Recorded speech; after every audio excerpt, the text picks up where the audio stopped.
பாஸ்கா 2ஆம் வாரம் புதன்கிழமை. முதல் வாசகம்.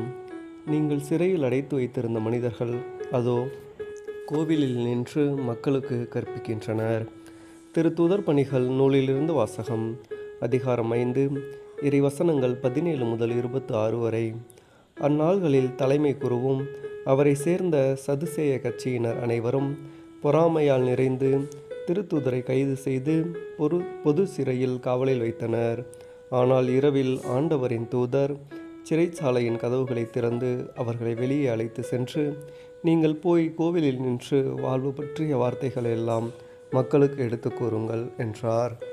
இதை கேட்ட அவர்கள் பொழுது விடிந்ததும் கோவிலுக்கு சென்று கற்பித்தார்கள்.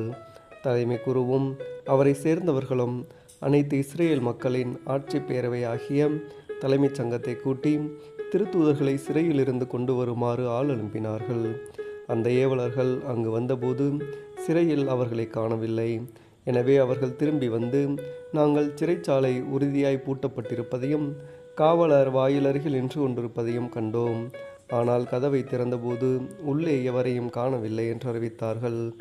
இவ்வார்த்தைகளை கேட்ட கோவில் காவல் தலைவரும் தலைமை குருக்களும் அவர்களுக்கு என்னதான் நேர்ந்திருக்கும் என்று மனங்குழம்பி நின்றனர். அப்பொழுது ஒருவர் வந்து, நீங்கள் சிறையில் அடைத்து வைத்திருந்த மனிதர்கள் அதோ கோவிலில் நின்று மக்களுக்கு கற்பிக்கின்றனர் என்று அவர்களிடம் அறிவித்தார்.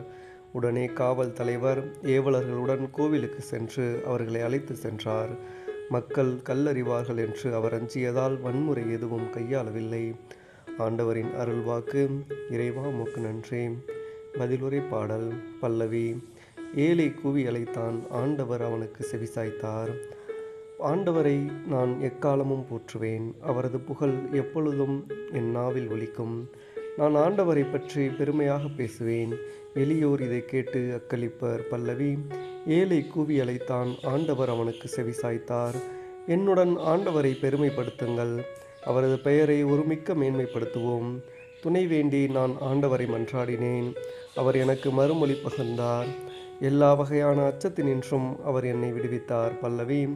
ஏழை கூவி அழைத்தான், ஆண்டவர் அவனுக்கு செவிசாய்த்தார். அவரை நோக்கி பார்த்தோர் மகிழ்ச்சியால் மிளிர்ந்தனர், அவர்கள் முகம் அவமானத்திற்கு உள்ளாகவில்லை. இந்த ஏழை கூவி அழைத்தான், ஆண்டவர் அவனுக்கு செவிசாய்த்தார். அவர் எல்லா நெருக்கடியினின்றும் அவனை விடுவித்து காத்தார். பல்லவி. ஏழை கூவி அழைத்தான், ஆண்டவர் அவனுக்கு செவிசாய்த்தார். ஆண்டவருக்கு அஞ்சி வாழ்வோரை அவர்தம் தூதர் சூழ்ந்து நின்று காத்திடுவர். ஆண்டவர் எத்தனை இனியவர் என்று சுவைத்து பாருங்கள், அவரிடம் அடைக்கலம் புகுவோர் பேறு பெற்றோர். பல்லவி. ஏழை கூவி அழைத்தான், ஆண்டவர் அவனுக்கு செவிசாய்த்தார். நற்செய்திக்கு முன் வாழ்த்தொலி. தம் ஒரே மகன் மீது நம்பிக்கை கொள்ளும் எவரும் அழியாமல் நிலைவாழ்வு பெறும் பொருட்டு அந்த மகனையே அளிக்கும் அளவுக்கு கடவுள் உலகின் மேல் அன்பு கூர்ந்தார். அல்லேலூயா. நற்செய்தி வாசகம். தம் மகன் வழியாக உலகை மீட்கவே கடவுள் அவரை உலகிற்கு அனுப்பினார். யோவான் எழுதிய தூய நற்செய்தியிலிருந்து வாசகம். அதிகாரம் 3, இறைவார்த்தைகள் 16 முதல் 21 வரை. அக்காலத்தில் இயேசு நிக்கதேமிடம் கூறியது, தம் ஒரே மகன் மீது நம்பிக்கை கொள்ளும் எவரும் அழியாமல் நிலைவாழ்வு பெறும் பொருட்டு அந்த மகனையே அளிக்கும் அளவுக்கு கடவுள் உலகின் மேல் அன்பு கூர்ந்தார். உலகிற்கு தண்டனை தீர்ப்பு அளிக்க அல்ல, தம் மகன் வழியாக அதை மீட்கவே கடவுள் அவரை உலகிற்கு அனுப்பினார்.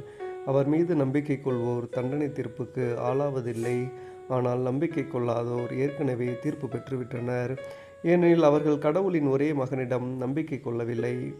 ஒளி உலகிற்கு வந்திருந்தும் தம் செயல்கள் தீயனவாயிருந்ததால் மனிதர் ஒளியை விட இருளையே விரும்பினர். இதில்தான் அவர்களுக்கு எதிரான தண்டனை தீர்ப்பு அடங்கியுள்ளது. தீங்கு செய்யும் அனைவரும் ஒளியை வெறுக்கின்றனர், தங்கள் தீச்செயல்கள் வெளியாகிவிடும் என அஞ்சி அவர்கள் ஒளியிடம் வருவதில்லை. உண்மைக்கேற்ப வாழ்பவர்கள் ஒளியிடம் வருகிறார்கள், இதனால் அவர்கள் செய்யும் அனைத்தையும் கடவுளோடு இணைந்தே செய்கிறார்கள் என்பது வெளியாகும்.